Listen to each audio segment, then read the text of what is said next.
আমরা প্রায়ই এই রোগের দ্বারা আক্রান্ত হই। তাই কেন এই রোগগুলো হয়ে থাকে? প্রথমে তার কিছু কারণ জেনে নেই।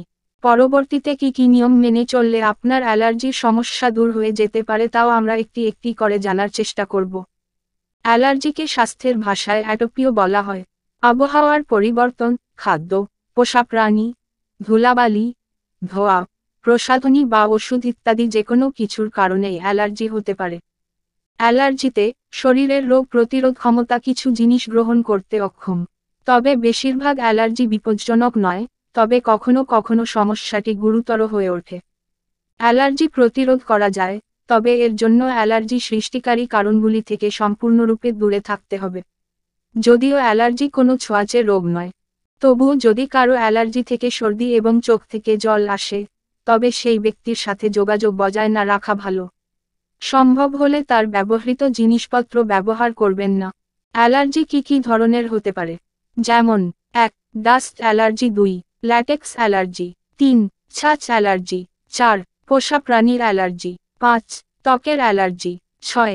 চোখের অ্যালার্জি। এখন অ্যালার্জি কি কি কারণে হয়ে থাকে? এই কারণগুলো জেনে নেই। ১. ধুলো বালি। ধূলিকণাগুলি খুব ছোট ছোট যা আমাদের চারপাশের বেশিরভাগ বস্তুতে বাস করে। এই কণাগুলি উচ্চ আর্দ্রতায় বৃদ্ধি পায়। তাই এগুলো থেকে কারো কারো শরীরে অ্যালার্জি দেখা দেয়। ২. খাদ্য। কিছু লোকের অ্যালার্জি হয়, তারা প্রতিদিন যে জিনিসগুলি খায়, যেমন চীনাবাদাম, দুধ এবং ডিম ইত্যাদি। যেসব খাবারে অ্যালার্জি আছে তারা খাওয়ার পরে বমি বমি ভাব, চুলকানি ইত্যাদি অনুভব করতে পারে। ৩. সুগন্ধি। একটি ভালো সুগন্ধি থেকেও কিছু লোকের মধ্যে অ্যালার্জির কারণ হতে পারে।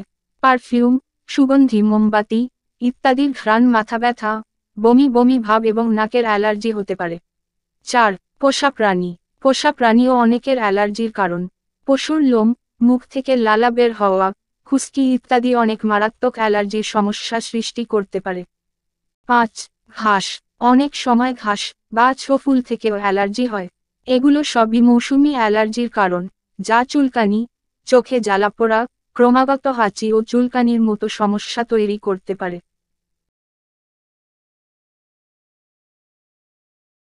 এখন অ্যালার্জি হলে কি কি উপসর্গ বা লক্ষণ দেখা যেতে পারে? ১. চোখে চুলকানি এবং চোখ লাল হওয়া। ২. চোখের জল। ৩. একজিমা এবং গ্রীষ্মকালীন জ্বর। ৪. গলায় চুলকানি। ৫. ত্বকে চুলকানি। ৬. ত্বকে রক্তপাত। ৭. ত্বকে ফুসকুড়ি। ৮. নাকের ভিতরে ঘন ঘন ফুসকুড়ি। ৯. নাকে ঘন ঘন চুলকানি। ১০. নাক দিয়ে পানি পড়া। অ্যালার্জি থেকে কিভাবে রক্ষা পাওয়া যায় জেনে নেই।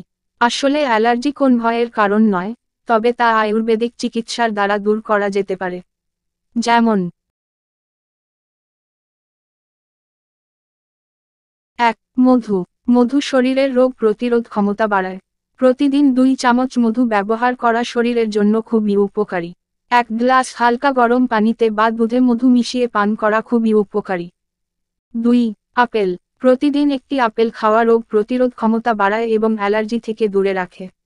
এছাড়া জুস তৈরি করে আপেলের রসও পান করা যেতে পারে। ৩. হলুদ। হলুদ অ্যালার্জি থেকে রক্ষা করতে বেশ কার্যকরী। হলুদে রয়েছে শক্তিশালী অ্যান্টিঅক্সিডেন্ট যা অ্যালার্জির বিরুদ্ধে লড়াই করতে সাহায্য করে। ১ গ্লাস গরম দুধে সামান্য হলুদ মিশিয়ে পান করলে খুব উপকার পাওয়া যায়। ৪. রসুন। রসুনও একটি অ্যান্টি অ্যালার্জি খাবার। এটি একটি অ্যান্টিবায়োটিক, অ্যান্টিঅক্সিডেন্ট এবং রোগ প্রতিরোধ ক্ষমতা বৃদ্ধিকারী খাবার। সকালে খালি পেটে রসুনের ১ বা ২ কোয়া পানির সাথে গিলে খেলে খুব উপকার পাওয়া যায়। ৫. লেবু। লেবুতে প্রচুর পরিমাণে ভিটামিন সি এবং অ্যান্টিঅক্সিডেন্ট রয়েছে।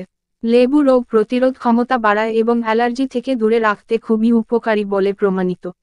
৬. আদা। আদা খেলে শ্বাসকষ্টের রোগ থেকেও মুক্তি পাওয়া যায়। এমন পরিস্থিতিতে এটি অ্যাজমা সংক্রান্ত অ্যালার্জিতে দারুণ কাজ করে। প্রতিদিন সামান্য আদা খেলে অ্যালার্জি থেকে মুক্তি পাওয়া যায়। ৭. সবুজ চা। গ্রিন টিতে থাকা অ্যান্টিঅক্সিডেন্ট শরীরের রোগ প্রতিরোধ ক্ষমতা বাড়ায়। এতে উপস্থিত ফেনাইন অ্যালার্জি থেকে রক্ষা করতেও সাহায্য করে। ৮. বাদাম। ভিটামিন বি, ই, ম্যাগনেসিয়াম, জিঙ্ক, সেলেনিয়াম এবং অন্যান্য স্বাস্থ্যকর চর্বি বাদামে পাওয়া যায়, যার কারণে এটি শুধুমাত্র স্ট্রেস থেকে মুক্তি দেয় না, অ্যালার্জি থেকে রক্ষা করতেও সাহায্য করে।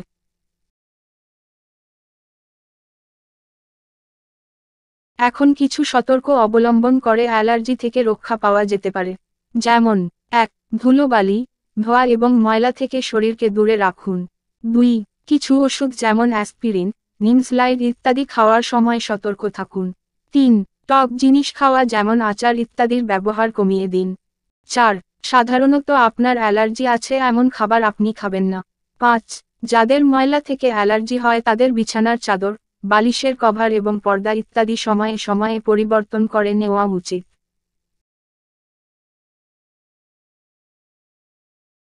এরকম আরও স্বাস্থ্য উপকারী ভিডিও পেতে আমার চ্যানেলটি সাবস্ক্রাইব করে সঙ্গে থাকুন এবং লাইক, কমেন্ট ও শেয়ার করে আমাকে আরও নতুন নতুন ভিডিও তৈরি করতে উৎসাহিত করুন। Thanks for watching. Please like, share, comments, and subscribe my YouTube channel.